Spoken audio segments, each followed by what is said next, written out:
Un saludo muy especial una vez más. Hay un hombre cuyo nombre se escucha por los llanos orientales. Él es Elías Hurtado, un exponente del costumbrismo llanero, escritor de poesía, de cuentos, historiador. Y hoy él ha querido recibirnos en su casa, entonces van a conocer un poco más de él, de su obra, que es impresionante. Entonces, pues sin más palabras, entonces vamos. Y les presento a Elías Hurtado. Bienvenido una vez más. Gracias, Diego, gracias a su programa Séptima Letra. Felicitaciones por este esfuerzo que usted viene haciendo para entrevistarnos a los hacedores de poesía y narrativa llanera. Pues yo soy Elías Hurtado Rivera, nací en el departamento de Casanare, pero fui registrado aquí en Villavicencio. Por lo tanto, pues yo me considero llanero de la Orinoquia, porque también parte de mi vida transcurrió en el departamento del Bichada. Allí tengo pues grandes recuerdos y sobre todo creo que aprendí mucho de Bichada. También trabajé en Arauca, lo que quiere decir es que mi universo ha sido el llano, muy poco del resto del país, pero así me fui formando en esto de la narrativa, de la literatura y de la poesía, recogiendo pues estas formas expresivas del hablar del llanero.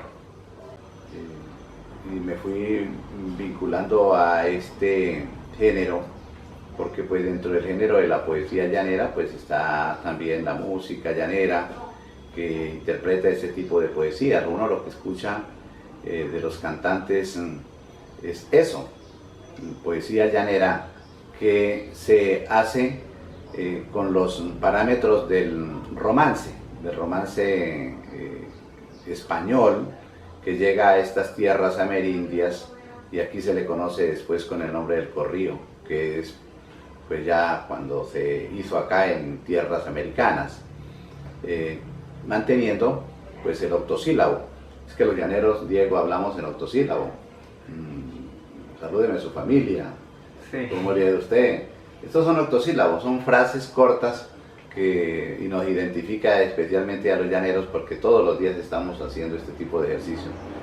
Por eso de ahí que yo le digo a los muchachos, no se preocupen que ustedes son poetas, ustedes hacen también. Pues poeta es mucho decir, que la verdad es que nosotros somos apenas como ese reflejo de la voluntad que nos permite la misma naturaleza.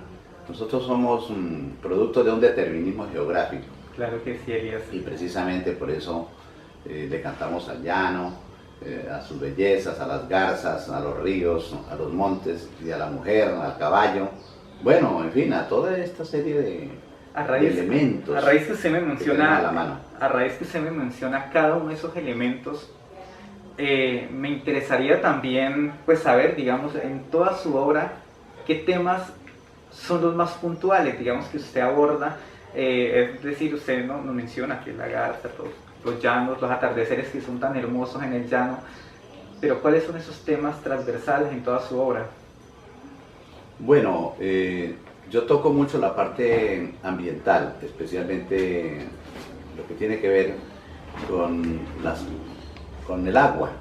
También me meto en la parte social, porque pues el llano, como cualquier parte o región del mundo, pues está poblada por humanos, y cuando hay humanos pues hay conflictos, hay una serie de avatares que trato de elucubrar en este tipo de poesías o de narrativa que hago.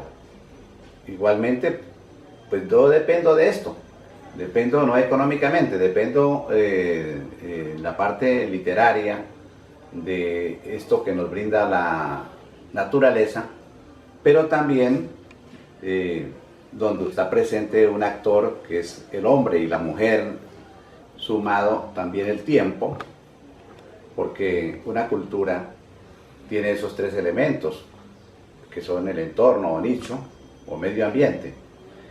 el actor, que es el hombre y la mujer ahí presente, pero también el tiempo, que es el espacio pues, que tenemos nosotros para construir esa cultura.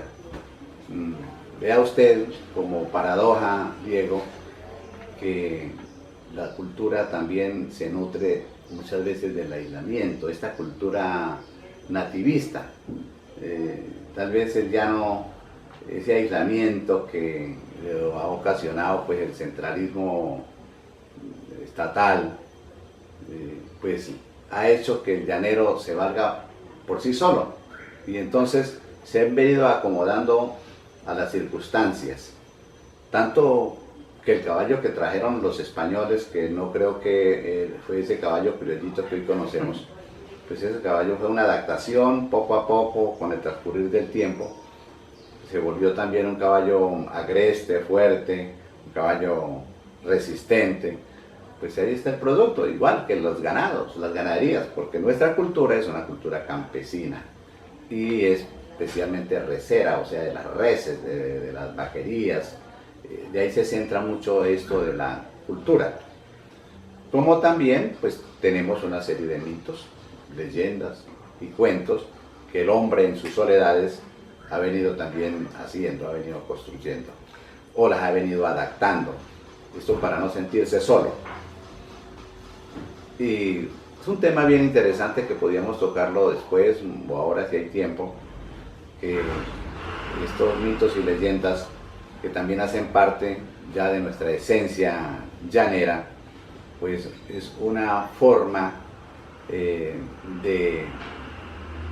tener también como la lujuria de los llaneros, ¿no? Entonces los viejos cuentan que la Llorona, que la Bolejuego, que el Silbón, pues fueron personas que transgredieron ciertas normas de la vida social, del buen comportamiento, y entonces esos mitos, esas personas que transgredieron, pues se volvieron eso, se volvieron unos andantes, unos ambulantes nocturnos que asustaban a la gente, pero era precisamente para tratar de detener a aquellos hombres mujeriegos, o aquellos hombres tomatrago, o aquellos hombres que les gustaba pues estar de parrando en parrando. Entonces, eso también hace parte de la cosmogonía del llanero. Y eso lo toco ahí en la temática. Por ejemplo, yo hice este poemario declamado, Raíces Vivas del Verso. Tiene al estilo de Bob Dylan, el premio Nobel de Literatura, que ha hecho música, pero con mensajes hermosos. Esas cosas se ganó su premio Nobel. Pues también aquí hay una serie de leyendas, de historias y de poemas declamados y que cuentan precisamente toda esta serie de vicisitudes y de alegrías, pero también de nostalgias que se tienen por esta tierra. Interesante, ha tocado muchas cosas interesantes. Primero, antes de que me escape, cuando habla del aislamiento, a veces muchas culturas se conservaron inclusive precisamente porque estaban aisladas. Un ejemplo que quiero conocer es Machu Picchu, que los españoles no pudieron destruirlo porque estaba aislado, no alcanzaron a llegar, y se conserva ese pequeño rezago de lo que fue en algún momento el Imperio Inca. Así como el aislamiento, pienso yo, ha protegido costumbres propias del llano, también podemos decir que también el aislamiento tiene cosas negativas, como digamos, probablemente un progreso económico, ¿cierto? Cuando echamos una revisada, digamos, a los pueblos del Bichada, a las villas del Bichada, cuando vemos la parte probablemente oportunidades en educación, en salud, en todo eso, ¿cree que también el aislamiento trae consigo la parte negativa? Sí, claro que sí, porque pues la comunicación ha sido una constante entre los humanos, y por eso tenemos nuestros lenguajes. Para hacerle un paréntesis, en el llano tenemos una manera de hablar, o sea, hablamos el mismo idioma pero con diferentes palabras. ¿Por qué? Porque fueron acuñadas desde Castilla, otros desde, estos términos son muy arábicos o indígenas. Tenemos una gran colección de fratría lingüística, y todo esto pues es enriquecedor, pero de hecho que la comunicación sí nos ha faltado. Hay cosas que uno llama desarrollo, aunque yo esa palabra desarrollo no la entiendo, ni progreso menos, porque muchas veces lo que hemos hecho es acabar también con ese cuento del desarrollo y del progreso. Pues hemos venido también aniquilando nuestros grandes recursos, que son como fuentes de inspiración. Mira los ríos, los caños, los montes, las sabanas, hoy día se encuentran en una situación muy triste, que si nos pudieran hablarnos seguramente nos reclamarían muy fuerte esta forma de hacer que estamos haciendo con ellos. Pero bueno, la cultura no es estática, la cultura es dinámica. Y de hecho que en esa relación que hemos tenido con otras personas que llegan de otros lugares, pues eso es enriquecedor. Y ahí vamos. Y la música de ayer, llanera, hablamos de la música llanera, no es tampoco la música que hoy se toca y se baila. Vea usted cómo hemos venido cambiando, para bien o para mal. Yo a veces creo que lo triste es que uno cambie para mal, y a veces uno deforma, porque pues ya hay ciertas esencias que ya hoy no se tienen, inclusive en el baile, que hoy ya no llamo baile joropo, sino una danza, ¿no? Una danza más bien espectacular, de festejos, pero que a veces se aleja también. Pues yo no estoy en contra de la evolución, no estoy en contra de que eso no surjan nuevos ritmos, porque inclusive el bolero, tal vez el corrido ranchero, todos los aires musicales sufren este tipo de cambios. Pero sí hay que preservar la esencia, hay que mantener, porque los principios y los valores culturales también son las guías. Vea usted, los países asiáticos a ratos nos dan ejemplo de eso, independientemente de que estén a un lado u otro de la política. Pero yo creo que más que eso, ellos han echado mano siempre de las tradiciones, y la tradición es valiosa. Por eso países como la China tienen todavía sus consejos de ancianos, y yo no voy a hablar acá que tenemos que copiarnos de ellos, pero yo sí creo que es necesario que a los viejos de hoy nos aprendan ciertas cosas, especialmente para que los jóvenes puedan también enriquecer, no ser como nosotros, pero sí enriquecer pues toda esta bagaje cultural. Cuando usted mencionaba la estrategia, digamos, como para regular la moralidad en el llano, y que los mitos hacían parte de esa pedagogía, eso es importante, ¿no? Porque cada cultura ha creado eso, ¿cierto? Inclusive cuando vemos la Divina Comedia de Dante Alighieri, que hay dentro de la religión, la Iglesia Católica, también se busca precisamente eso, ¿cierto? Un poquito de miedo para regular esos impulsos, digamos, podríamos decirlos amorales, ¿no? Que hacen parte, digamos, de reglamentar una sociedad. Entonces, qué concepto tan interesante. Créeme que yo no había pensado en algún momento, y ese es un concepto para rescatar, ¿cierto? Y sin más, me gustaría que nos mencionara ahora sí cada una de sus obras, de sus escritos, y probablemente que está a punto de publicar también Elías Hurtado. Entonces, en este CD hay una leyenda que se llama la leyenda de Guanereque, que es precisamente hecha para resaltar la vida del canovero, la vida del veguero, porque es que el llanero no es solamente el hombre de a caballo, el llanero lo constituye también la gente que vive a orilla de los ríos. Yo tengo un ensayo que se titula Los habitantes del río, donde voy contando poco a poco, pues realmente quiénes son esos habitantes del río, que no es solamente el hombre y la mujer que están en la orilla o en su ribera, sino los animales, los peces, los árboles, son los habitantes, lo vivo. Y tal vez lo que no es vivo, como las piedras, también hacen parte de esos habitantes, porque están ahí presentes. Entonces, en la leyenda de Juan Hereque está eso. También tenemos la venganza del toro negro, que es una leyenda que cuenta de un toro negro que se engolfa, decimos nosotros, se mete entre el rodeo de ganado que van a colear, y este toro, después de mirar todo, cómo hacen con sus congéneres, que los parten, que los tumban, que los maltratan, entonces cuando de pronto lo sacan ya a la faena del coleo, pues el toro se devuelve y mata el caballo y mata al jinete, y luego de manera pues muy paranormal en términos actuales, pues se va, y entonces ahí surge la leyenda del toro negro, la venganza del toro negro, que es venganza para defender a sus semejantes, los toros.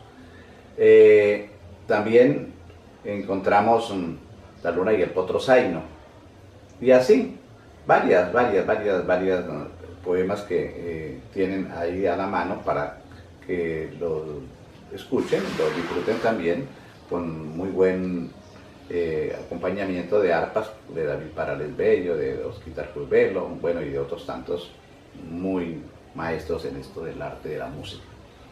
Tengo también otro CD que se llama Cantares de Sabana. Aquí contemplamos también ya la música, el pasaje cantado, con artistas muy connotados como Andreita Mejía,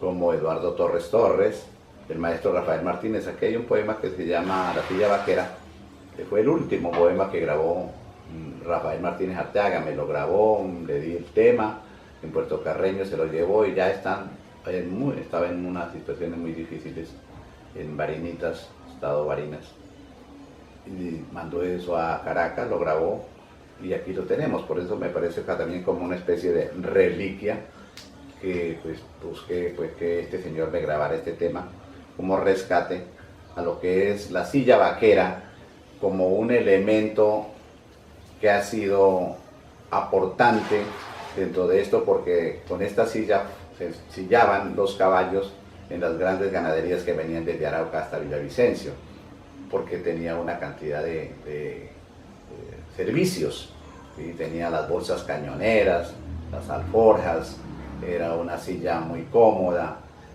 Bueno, cualquiera que se sube a una silla vaquera parece que estuviera en el trono como un rey. Y igualmente este documento poemario, que es Romancero del Jagüey. Romancero del Jagüey es un poemario que contiene 50 piezas, entre largas y cortas, entre poesía llanera, poesía amorosa, y también versos para reflexionar sobre nuestra vida social. Con estas obras pues espero hacer un aporte a la llaneridad y a la identidad cultural de nuestra región, donde el joropo es el eje central de esto. Pero también tengo mis temores, Diego, y es que el joropo, al paso que vamos, la música llanera, no sé, tengo un temor que no llegue a 30 años, porque estamos precisamente acabando con ciertos recursos naturales que son fuentes de inspiración. Hablábamos antes del medio ambiente, y aquí hago unos reclamos precisamente de cómo hemos venido nosotros acabando con esto. Yo menciono mucho a este autor francés, Sartre, y siempre me encanta rescatar esta parte que él habla de la responsabilidad del escritor con su tiempo. Y la responsabilidad del escritor con su tiempo es eso que usted está haciendo, ¿no?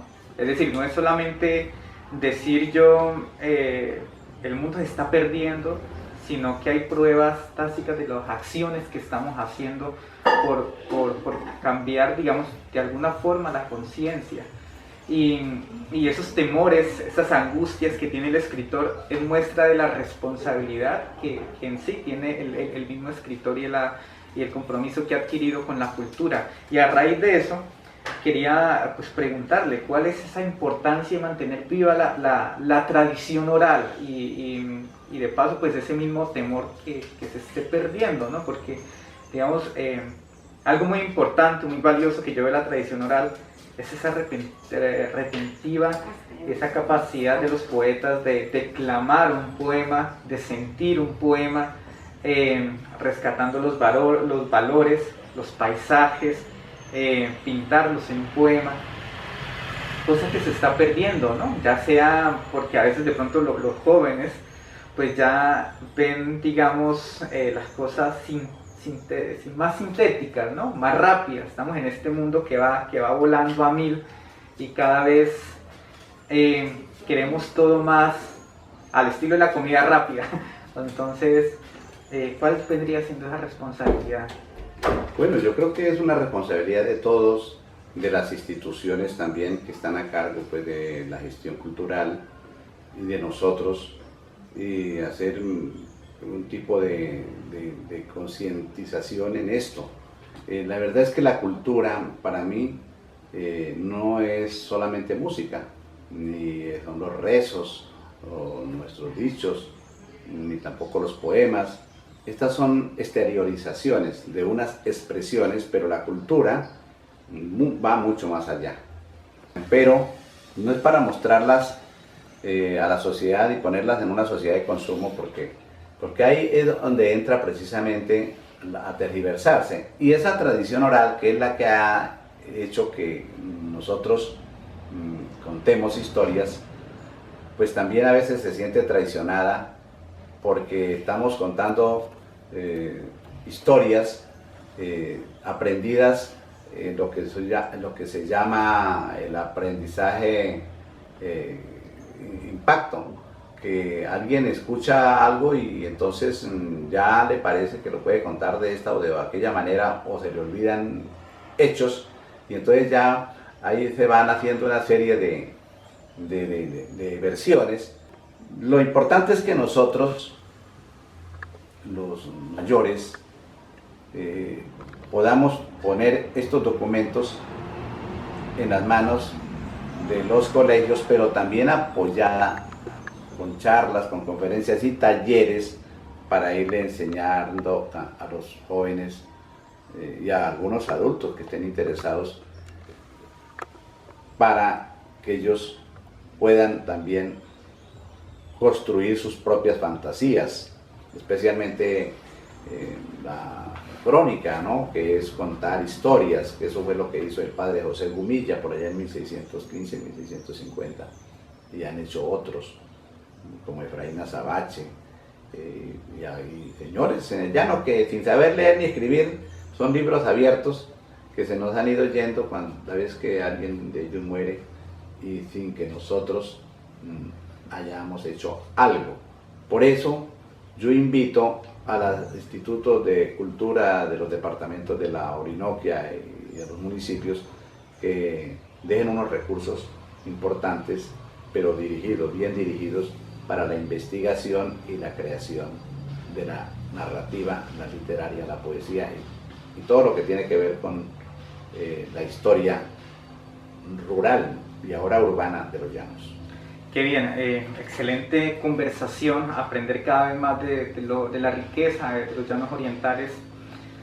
Decir que usted como intelectual, como exponente de la cultura llanera, ya hace parte de la historia, ya lo he visto por ahí en algunos libros, que su nombre figura dentro de la historia.